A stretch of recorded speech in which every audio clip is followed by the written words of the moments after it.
bütün motiflerle kirpik kenarlı yoksa köşede yarım motif kullanarak mı bir bandana yapmak istersiniz? Bu videomuzda daha önce örmüş olduğum ayçiçek motifli bandanamızda köşede yarım motif kullanarak nasıl oluyor görmek istiyoruz diyenler için detaylı bir anlatım yapmak istedim. Tüm motifler kullandığım bandanamda kirpik detayı dahil şöyle ortadan 30 santim. Diğer modelimizde kirpiksiz detaylı 30 santimi buldu. Uzun kenar karşılaştırmasını yapalım. Şöyle en uzun yerinden 45 santim. Yarım motiflerle çalıştığımız ise yaklaşık 55 santim. Şöyle üst üste de koyalım.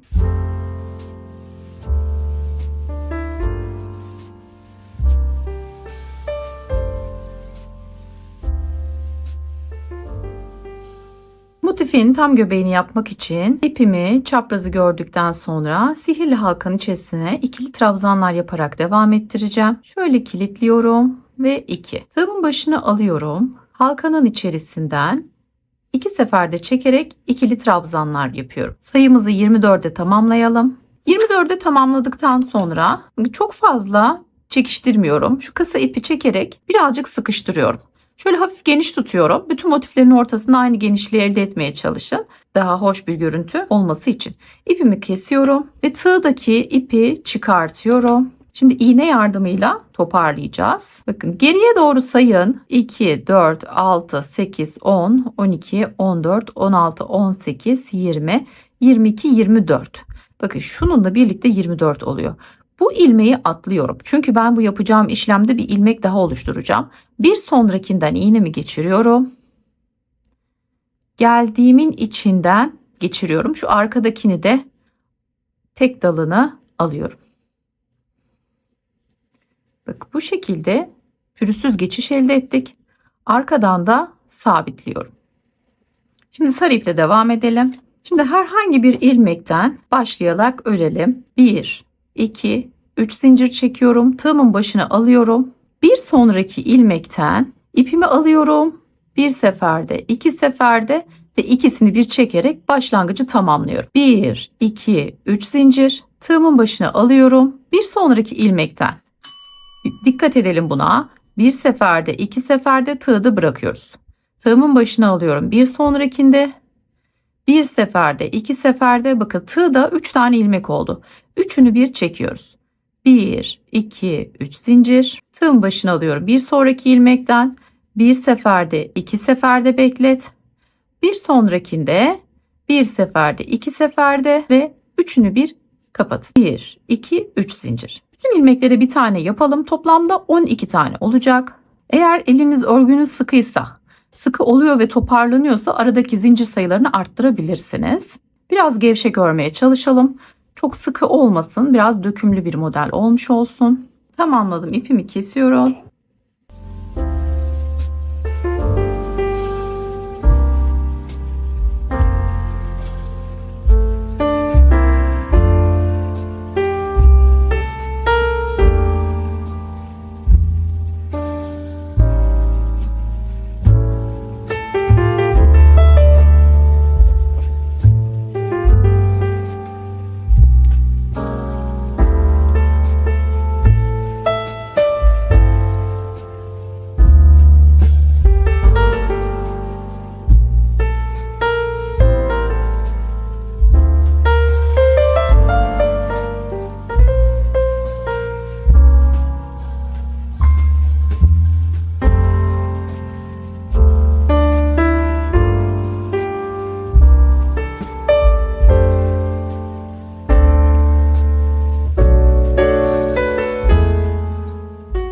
Pürüzsüz bir motif elde ettikten sonra şimdi krem rengi ipe geçelim.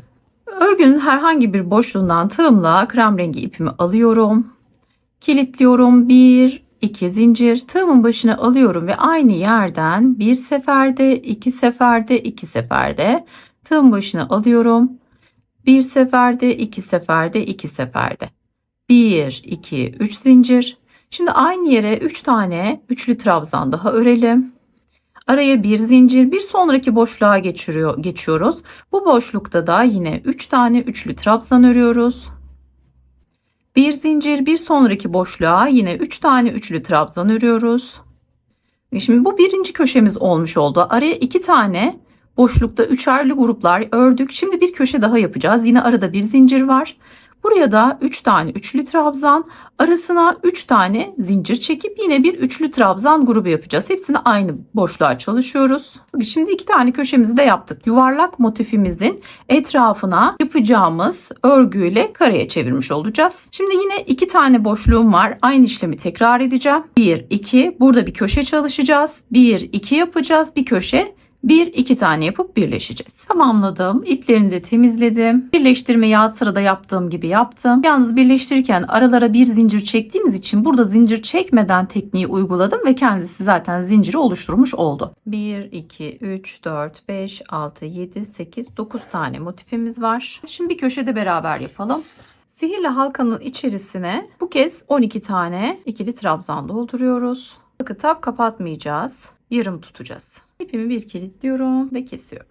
Sarı renkli ipimizle ilk trabzanın tepesinden alıyorum, kilitliyorum. 1, 2, 3, 4, 5, 6 zincir çekiyoruz. Tığımızın başını alıyoruz ve aynı yere bir seferde, 2 seferde ve tığımda tutuyorum. Bu şekilde bir kenar oluşturmuş oluyoruz.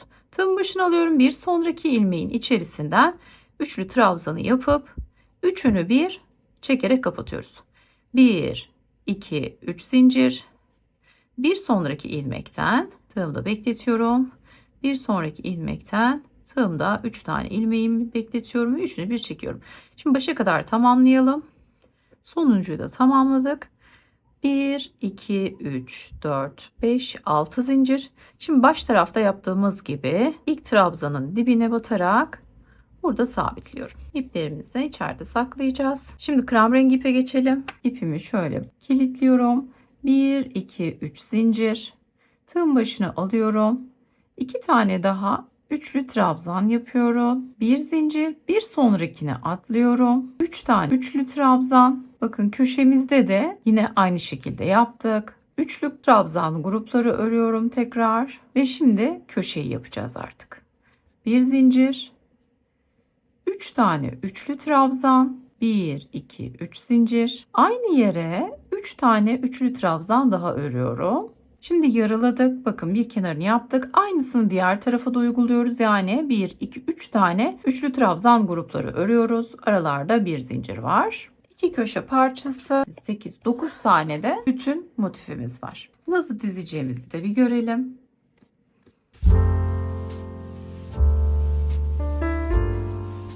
Üçgen parçayı yapmak için şöyle sihirli halkanın içerisinden ipimi alıyorum. 1, 2, 3, 4, 5, 6 zincir.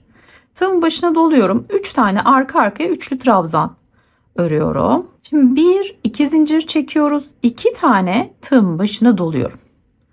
Bir tanesini örüyorum. İkisini bir, ikisini bir, ikisini bir örüyorum. 4 seferde çekiyorum. Şimdi burada 6 zincir çektik. 2 tanesini ara zincirler için kullanacağız. Burada da 2 zincir çektik zaten. Kenarlarda 4 zincir kalmış olacak. 1, 2, 3, 4, 5, 6 zincir çekiyoruz. Geri dönüyoruz. Tığın başına bir defa doluyorum. Buradaki deliğe hemen 3 tane üçlü trabzan. 1, 2 zincir. Bir sonraki boşluğa şimdi 3 tane üçlü trabzan. Şimdi 1, 2 zincir. 2 defa tığın başına doluyorum. 4 defa da çekeceğim. Bir tanesini, ikisini bir, ikisini bir, ikisini bir. Burayı çekip kapatabiliriz. Kenarları kasmasın diye. 1, 2, 3, 4, 5, 6 zincir. Geri dönüyorum. Tığımın başına bir defa doluyorum. Buraya 3 tane üçlü trabzan. 1, 2 zincir. Bir sonraki boşluğa 3 tane üçlü trabzan. 1, 2 zincir. Son boşluğa 3 tane üçlü trabzan. Şimdi 1, 2 zincir. Tığımın başına 2 defa doluyorum. Bir tanesini örüyorum. İkisini bir, ikisini bir, ikisini bir. Bak çok güzel bir üçgen yaparak devam edeceğiz, arttıracağız. Bundan sonraki sıralar arda arda tekrar eden sıralar olduğu için siz istediğiniz uzunluğa gelene kadar arttırabilirsiniz. Şimdi bir kısmının dikişini yaptım. Bir kısmına da devam edeceğim. Nasıl yaptığımı anlatmak istiyorum. Örgünün ters yüzünden, ters yüzünü de şu ilk yapmış olduğumuz üçlü trabzana göre başladım. Şimdi düz yüzü burası olarak alıyorum.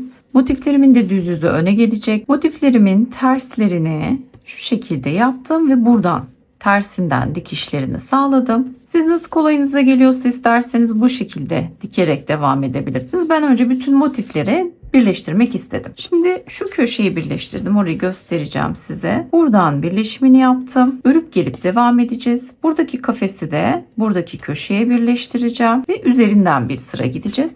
Aynı şekilde diğer ucu da birleştiriyorum ve üzerindeki sırayı nasıl öreceğimizi göstereceğim. Şimdi bu üçlü trabzanın ilk başındakine, en baştakine ipimi bir kilitliyorum. 1, 2, 3 zincir. Aynı yere 3 tane üçlü trabzan. Bakın köşe yapmış olduk. 1, 2 zincir. Kahverengi olan yere şimdi 3 tane üçlü trabzan çalışıyoruz. 1, 2 zincir. Göbek kısmını atlıyorum. Bir sonraki yere yine 3 tane üçlü trabzan. 1, 2 zincir. Buradaki boşluğa 3 tane üçlü trabzan. 1, 2 zincir. Şimdi buradaki alana çalışacağız. Şimdi bir sonraki boşluktayız. Şöyle görelim. Şimdi aynı şekilde zaten devam edeceğiz ve başa kadar ilerleyeceğiz. Köşe parçasının üzerinde yaptığımız şekilde diğerine de yapacağız. Şimdi başa kadar tamamladım. Araları, motifleri birleştirdim. Bağcıklarını yaklaşık 40 santim olarak tamamladım. Zincir çekip üzerine ilmek kaydırma yaptım. Diğer bandanada olduğu gibi. Bandana tariflerini de oynatma listesine bırakacağım. Oradan diğerlerini de görebilirsiniz. Kanalıma üye olarak da üyelik harcalıklarından yararlanabileceğinizi hatırlatmak isterim. Bir sonraki projede görüşmek üzere. Hoşça kalın.